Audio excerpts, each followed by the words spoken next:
My name is Olivia Hayes, and if you saw me today, sitting in my glass-walled corner office overlooking Manhattan, you'd probably think I've always had it all together. The tailored silk blouse that drapes perfectly over my shoulders, the soft hum of the city echoing through the floor-to-ceiling windows, the faint aroma of fresh espresso from the cup at my desk, it all paints a picture of control, success, strength. But the truth? Behind the polish, there are memories I've buried so deep they sometimes feel like someone else's story. Memories that still whisper whenever my phone lights up with a name I once longed to see.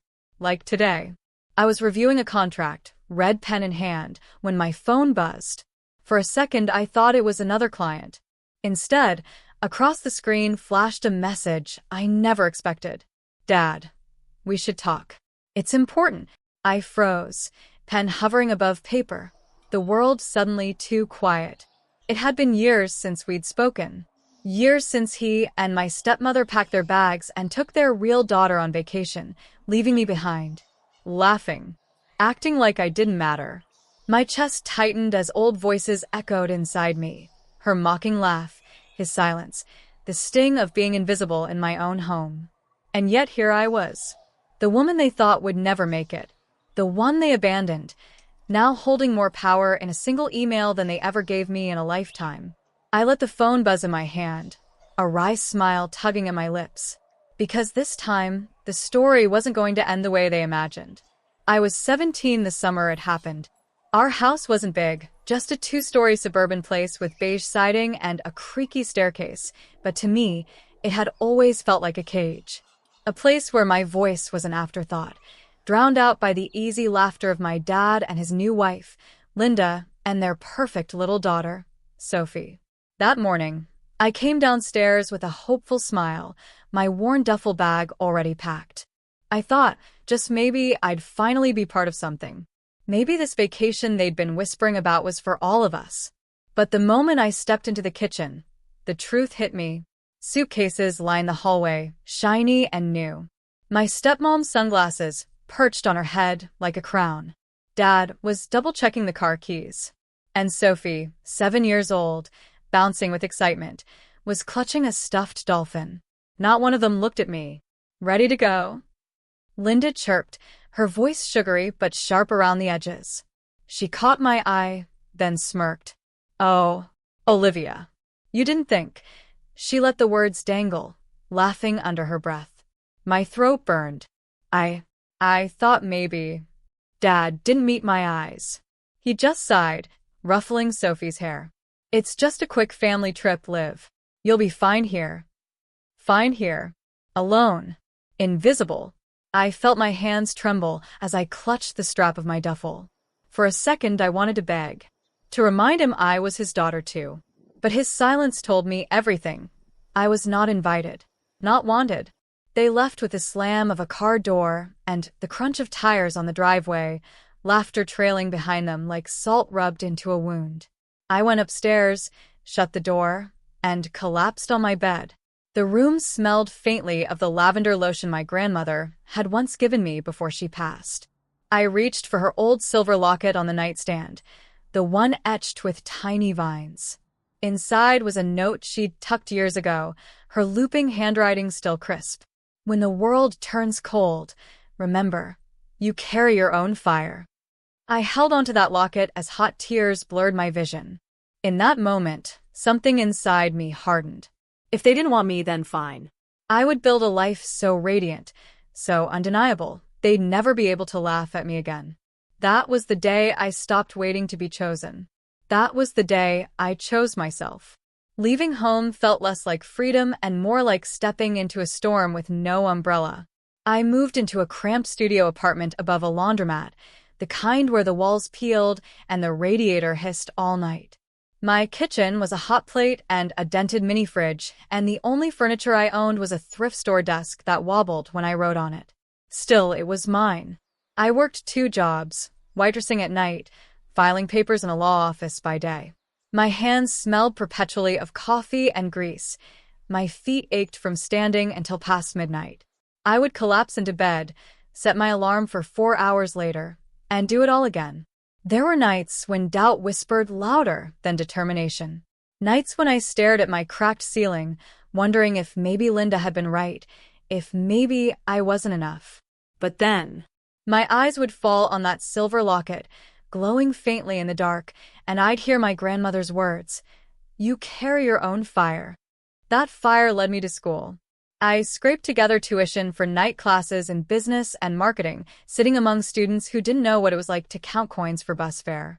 And then luck, or fate, brought me Marianne Brooks. Marianne was my professor, a sharp, elegant woman in her 50s who saw something in me no one else had bothered to look for. She pulled me aside after class one night, tapping my half-finished marketing plan with her pen. "You have a voice people will listen to, Olivia. Don't waste it trying to blend in." Those words became my anchor. With her guidance, I pitched my first freelance campaign. It was nothing glamorous, an ad strategy for a local bakery, but when the owner's sales doubled in a month, I felt like I'd won the lottery. From there, opportunities trickled, then poured. A boutique clothing store. A small tech startup. Each success stacked on the last, until I wasn't just surviving anymore, I was building something real. Still, I told no one back home. On social media, I posted nothing but sunsets and coffee cups, vague enough to hide the truth. Because deep down, I wanted them to see me someday and not recognize the woman I'd become. The nights were long, yes. I chipped nail polish typing until 3 a.m. I drank stale coffee reheated 3 times. I sent emails with trembling hands, terrified of rejection. But each yes pushed me further, and soon, yes turned into contracts, contracts into partnerships, partnerships into a company with my name etched into the glass door. Hayes Creative Strategies. I hired a team. I signed clients who flew in from across the country. My office grew from that wobbling thrift store desk to a corner suite overlooking the skyline. And through it all, I stayed silent about my past. To them, I was just Olivia Hayes, the polished strategist. To me, I was the girl they left behind, the girl who turned fire into fuel. They thought I would disappear. Instead, I was quietly building an empire. It happened on a gray Friday afternoon, just before a storm rolled in over the city. My assistant, Jordan, buzzed in through the intercom. "Olivia, there are 3 visitors here asking for you. They said they're family." For a moment, I couldn't breathe. My pen hovered over the signature line of $1 million contract, the ink pooling into a dark spot. Family. That word felt foreign, sharp-edged. "Send them up," I said, my voice steady though my pulse raced. Minutes later, the glass doors slid open, and there they were.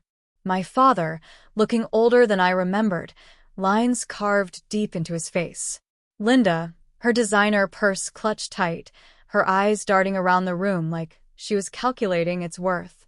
And Sophie, no longer the little girl with a stuffed dolphin, but a young woman in her 20s, shifting nervously behind them. "Olivia," my dad began, his voice uneven. "You look well." I rose from behind my mahogany desk, the city skyline blazing behind me through the floor-to-ceiling windows. Every inch of this office screamed success, modern art, a sleek conference table, fresh orchids by the window. All of it carefully chosen, deliberately mine. Linda let out a sharp laugh, though it faltered halfway. "This is your office?" "We thought." She trailed off, eyes widening as if the truth was impossible to process. "You thought I'd still be in some shoebox apartment, waiting tables?" I asked, arching a brow. My tone wasn't bitter, just calm, steady, like I'd rehearsed this moment my whole life. Sophie's gaze dropped to the polished marble floor. My father cleared his throat. "We didn't know, Liv. We heard from someone that you run a company now." I let the silence hang before answering. Then I smiled, slow and deliberate. "Not just run. I built it. Hayes Creative Strategies, my firm. Every client, every contract, every brick of this place was earned with these hands." I lifted my palm, the faint scar from my waitress days still visible. Their faces told the whole story, disbelief twisting into guilt, then into something they could no longer disguise, shame. Linda shifted in her seat when she finally spoke. "Well, isn't that surprising? We actually came because we thought maybe you could help us. I tilted my head, studying her the way I studied difficult clients. Help you? She pressed her lips together. My father's voice broke in, heavy with weariness. We've hit some rough times. Business hasn't been good. We thought maybe you could give us a hand. A loan, perhaps. Just until things get better. I leaned back in my chair, crossing my legs.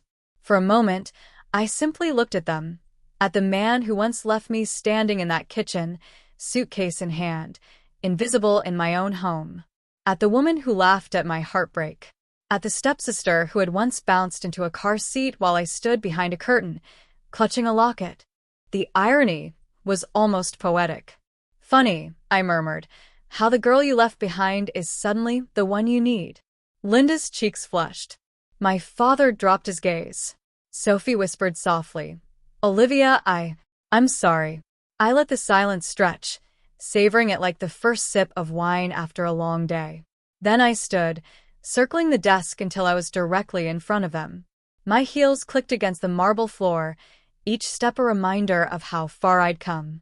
This office, this company, this life, none of it came easy, I said, my voice low but powerful. And while you were on vacations, laughing at me, I was here, building, fighting, bleeding for a dream you didn't even think I deserved. Their silence was the sweetest validation. I folded my arms, the skyline glowing behind me like a crown. So, if you came here expecting pity, you came to the wrong woman. The silence in the room was thick, almost suffocating. My father's hands fidgeted in his lap, the same hands that once tucked Sophie in for road trips while leaving me behind. Linda sat stiffly, her lips pressed into a thin line, like she was still trying to salvage some shred of control. And Sophie, her eyes glistened with something I hadn't expected, regret. I exhaled slowly, then leaned against the edge of my desk, folding my arms. You're asking me for help. Fine. But understand this, if I say yes, it will be on my terms. Linda scoffed, but her voice cracked. Olivia, don't make this harder than it needs to be. I gave her a steady look, the kind that could slice through steel. Oh, Linda. For years, you made it harder than it needed to be. You mocked me. You excluded me. You laughed while my heart broke. You don't get to walk in here now and demand anything. Her face paled. I turned to my father. As for you, you taught me silence. You showed me what it felt like to beg with my eyes and receive nothing. If you want to be in my life again, Dad, you'll have to earn it. No more pretending Sophie is your only child. No more silence when cruelty sits at your table. If you can't acknowledge me as your daughter, fully, openly, then this door closes. His lips parted, but no words came. Only a slow nod, shame etching deeper lines into his face. Then I shifted my gaze to Sophie. She was trembling, her hands knotted together. And you, I said softly, you were just a child. You didn't know better. But you're grown now. If you want opportunities, internships, connections, you'll have to work for them like I did. No shortcuts. No pity. You'll start from the ground up. And if you can't handle that, you'll learn quickly that doors don't open for entitlement. Tears welled in her eyes, but she nodded, whispering, I understand. I let the words settle. My voice softened, though the steel never left it. This isn't about revenge. I don't hate you. But I refuse to step back into the role of the forgotten girl. I built this life with blood and fire, and I won't let anyone diminish it, not even family. Linda shifted uncomfortably, her pride swallowing hard against the reality she could no longer bend. My father reached for my hand, hesitant, like he was touching something fragile. For the first time, I didn't pull away. Change, I said firmly. That's the only condition that matters. You want my help? Then you prove you're willing to change, each of you. Otherwise, this is the last time we'll meet. The storm outside finally broke, rain streaking the tall glass windows of my office. I straightened, feeling taller than I ever had in their presence. For once, I wasn't the girl left behind. I was the woman setting the rules. And they knew it. Weeks passed after that confrontation, and something began to shift. My father started calling, not often, but enough. His voice carried less authority now, more humility. For the first time in years, he asked about me, not just for something I could give him. Linda stayed quiet in the background, but when she did speak, the sharpness was gone. Perhaps not affection, not yet, but restraint. And Sophie, true to her word, applied for an internship in one of my partner firms. She worked hard, humbly, with none of the entitlement that once came so easily. It wasn't perfect. Healing never is. But it was movement, and that mattered. One evening, long after my team had left the office, I sat alone in the glow of the city. The storm from that day felt like a memory now, replaced by a calm hum in the air. On my desk, beside the orchids, lay the silver locket. I opened it carefully, tracing the vines with my thumb. When the world turns cold, remember, you carry your own fire. My grandmother's words stared back at me, as if she'd known all along what I would face, what I would become. I thought about that night in my childhood bedroom, the tears soaking my pillow as the car pulled away. I thought about the years of loneliness, the chipped nail polish, the endless cups of bitter coffee. And I thought about this moment, the woman I had become, standing in the exact power they once told me I'd never reach. But here was the truth I hadn't expected. The fire I carried wasn't just for me. It was for every girl who'd ever been left behind, doubted, laughed at. For every woman told she wasn't enough. The door of my office opened slightly. Sophie peeked in, holding a folder, her eyes shining with determination. "I stayed late to finish this," she said softly, placing it on my desk. I smiled at her, a small, genuine smile. Change was possible. Slowly, painfully, but possible. When she left, I closed the locket and slipped it around my neck, feeling its cool weight against my skin. My reflection in the glass window stared back at me, not the forgotten girl, but the woman who chose herself. I whispered the words, not for them, not even for the city glowing beneath me, but for me and for the story that had come full circle. They went on vacation without me once, laughing as they left me behind. But the woman I became? She doesn't wait for anyone to take her along. And with that, I turned off the lights, letting the city carry my fire forward into the night.